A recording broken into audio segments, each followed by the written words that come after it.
সন্মানীয় আজিৰ সভাৰ সভাপতি মহোদয় আৰু আমাৰ এইখন বিদ্যালয়ৰ অধ্যক্ষ উপাধ্যক্ষ মহোদয় লগতে সন্মানীয় ছাৰ বাইদেউসকল, মোৰ মৰমৰ দাদা বাইদেউ তথা ভাইটি ভণ্টিসকল, আজি আমি ইয়াত কিয় উপস্থিত হৈছো সেই বিষয়ে আমি সকলোৱে জ্ঞাত।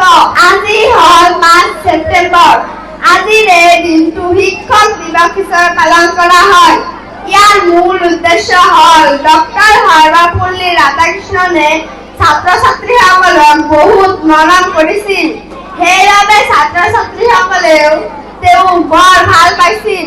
সেইবাবে ছাত্ৰ ছাত্ৰীসকলে তেওঁৰ জন্মদিন পালন কৰিবলৈ বিচাৰিছিল। তেতিয়া তেওঁ কৈছিল যে মোৰ জন্মদিন তোমালোকে যদি পালন কৰিবলৈ বিচাৰিছা তেন্তে মোৰ জন্মদিন তোমালোকে শিক্ষক দিৱস হিচাপে পালন কৰিবা। আৰু তেতিয়াৰ পৰাই সমগ্ৰ ভাৰততে আজিৰ এই দিনটো শিক্ষক দিৱস হিচাপে পালন কৰা হয়।